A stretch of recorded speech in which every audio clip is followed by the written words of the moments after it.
Bismillahirrahmanirrahim. Assalamualaikum warahmatullahi wabarakatuh. Pembahasan materi pada hari ini adalah tentang peradaban Islam pada masa Dola Mughal di India. Peta konsep yang akan kita bahas dalam materi peradaban Islam pada masa Dola Mughal di India ada 4. Yang pertama yang akan kita bahas adalah sejarah lahirnya Dola Mughal. Kedua, strategi dan kebijakan Dola Mughal. Ketiga, kemajuan peradaban Islam pada masa Dola Mughal.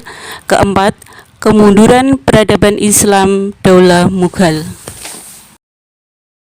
Peta konsep yang akan kita bahas dalam materi peradaban Islam pada masa Dola Mughal di India. Ketiga, kemajuan peradaban Islam pada masa Dola Mughal. Yang pertama, kemajuan peradaban Islam pada masa Dola Mughal di bidang politik dan administrasi pemerintahan. Perluasan wilayah pada masa Dola Mughal berhasil menguasai Jundar, Gond, Chittor, Rantabar, Kalinjar, Gujarat, Surat, Bihar, Bengal, Kashmir, Orissa, Deccan, Kawilgar, Narhala, Ahmadnagar, dan Asirgah, dan konsolidasi kekuatan. Usaha ini berlangsung hingga masa pemerintahan Aurangzeb. Aurangzeb menjalankan roda pemerintahan secara militeristik. Hampir semua pejabat terdiri dari kaum militer. Pemerintahan daerah dipegang oleh seorang Sipah Salar atau kepala komandan, sedang subdistrik dipegang oleh Faujdar atau komandan. Akbar menerapkan politik toleransi sulahul atau universal. Dengan politik ini, semua rakyat India dipandang sama. Pada masa ini juga terbentuk landasan institusional dan geografis bagi kekuatan imperiumnya yang dijalankan oleh elit militer dan politik yang pada umumnya terdiri dari pembesar-pembesar Afgan, Iran, Turki, dan Muslim asli India. Peradaban Islam pada masa Dola Mughal yang kedua adalah di bidang ekonomi. Di bidang ekonomi terbentuknya sistem pemberian pinjaman bagi usaha pertanian. Setiap perkampungan petani dikepalai oleh seorang pejabat lokal yang dinamakan mukaddam atau patel. Perdagangan dan pengolahan industri pertanian mulai berkembang. Pada masa Akbar, konsesi perdagangan diberikan kepada The British East India Company atau EAC, yaitu perusahaan Inggris India Timur, untuk menjalankan usaha perdagangan di India sejak tahun 1600 Masehi. Mereka mengekspor katun dan busa sutera di India, bahan baku sutera, sendawa, nila, dan rempah, dan mengimpor perak dan jenis logam lainnya dalam jumlah yang besar. Kemajuan peradaban Islam pada masa Dola Mughal yang ketiga adalah di bidang agama. Di bidang agama ada konsep din ilahi. Karena aliran ini, Akbar mendapat kritik dari berbagai lapisan umat Islam. Bahkan Akbar dituduh membuat agama baru. Pada prakteknya, din ilahi bukan sebuah ajaran tentang agama Islam. Namun, konsep itu merupakan upaya mempersatukan umat-umat beragama di India. Tujuan peradaban Islam pada masa Dola Mughal yang keempat adalah di bidang seni dan budaya. Di bidang seni dan budaya menghasilkan suatu karya sastra yang tinggi seperti Padmawat yang mengandung pesan kebajikan manusia, gubahan Muhammad Jayazi, seorang penyair istana.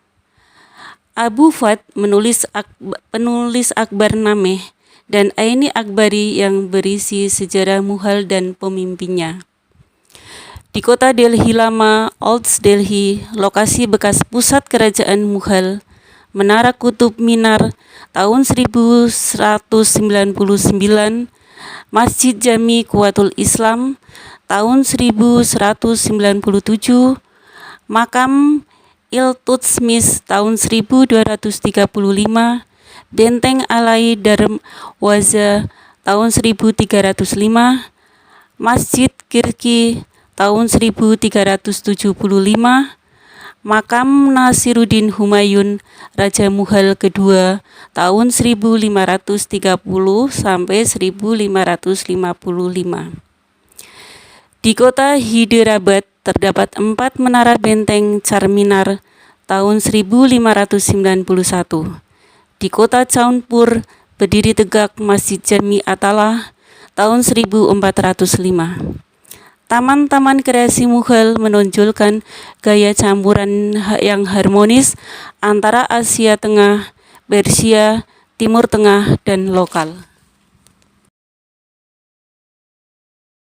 Seni arsitektur. Seni arsitektur merupakan bangunan monumental yang masih bisa kita saksikan hingga sekarang, seperti Benteng Agra atau Agra Fort. Terbentang luas 94 hektar, terletak sejajar dengan Sungai Yamuna dan 2 km barat laut dari Taj Mahal, tepatnya di kota Agra, Uttar Pradesh, India Utara. Benteng Agra sudah ada sejak masa Sikarwas Rajarpus.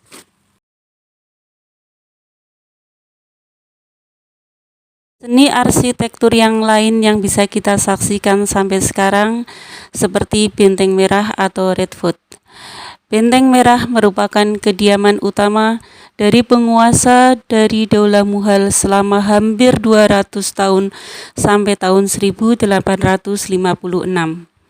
Sultan Syekh Jihan menugaskan pembangunan Benteng Merah pada tanggal 12 Mei 1639 ketika ia memutuskan untuk memindahkan ibu kotanya dari Agra ke Delhi.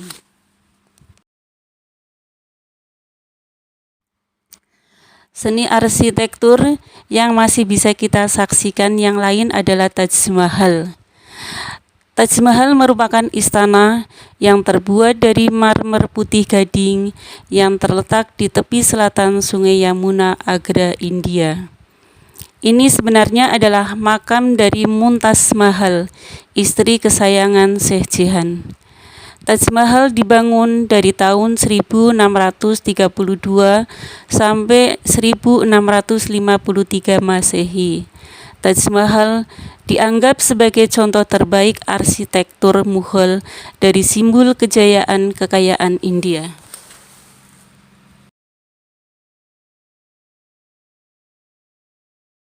Seni arsitektur yang lainnya adalah Jama Masjid.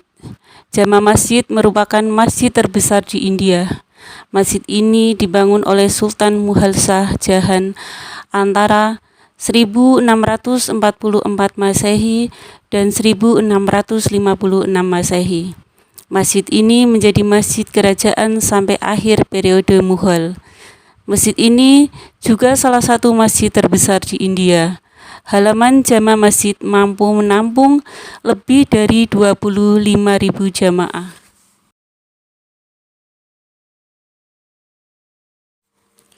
Peta konsep yang keempat adalah kemunduran peradaban Islam pada masa Daulah Mughal. Kemunduran Daulah Mughal disebabkan karena 2 faktor. Faktor yang pertama adalah faktor internal, yang kedua adalah faktor eksternal.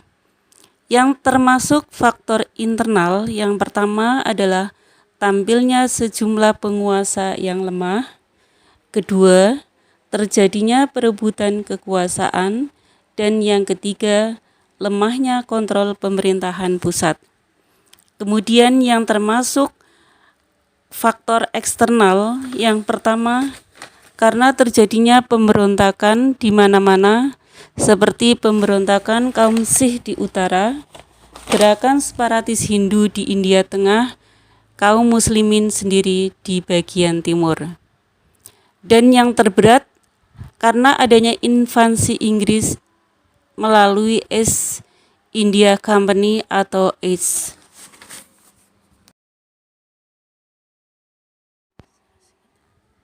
Bisa disimpulkan bahwa kemunduran Dola Mughal secara singkat ada 4. Yang pertama, karena terjadinya stagnasi dalam pembinaan kekuatan militer. Kedua, kemerosotan moral dan hidup mewah di lingkungan istana yang mengakibatkan pemborosan dalam keuangan. Ketiga, pendekatan yang dilakukan oleh Aurangzeb terlalu kasar terhadap toleransi beragama, sehingga konflik antar umat beragama sangat sulit diatasi oleh sultan-sultan sesudahnya. Dan yang keempat, semua generasi penerus Dola Mughal pada periode terakhir adalah orang-orang yang lemah dalam kepemimpinannya. Memahami materi tentang perkembangan Islam Dola Mughal di India, maka kita bisa mengambil ibroh atau pelajaran atau hikmah yang bisa kita ambil untuk kita terapkan dalam kehidupan sehari-hari, baik di masa sekarang maupun di masa mendatang. Seperti sikap yang pertama adalah semangat ukhuwah kebangsaan dalam menjalin hubungan silaturahim sesama masyarakat muslim atau non-muslim di seluruh dunia. Ibrah yang kedua, sikap dan tindakan yang menghargai perbedaan agama, suku, etnis, pendapat, sikap, dan tindakan orang lain yang berbeda dari diri sendiri. Kemudian ibrah yang ketiga, motivasi kita untuk selalu berpikir dan melakukan sesuatu untuk menghasilkan cara atau hasil baru dari sesuatu yang telah dimiliki.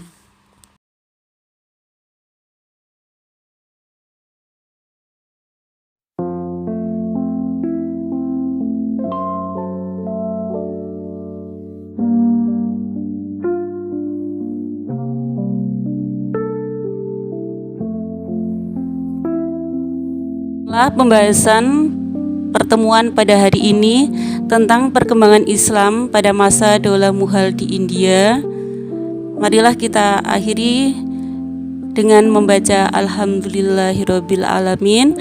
Wassalamualaikum warahmatullahi wabarakatuh.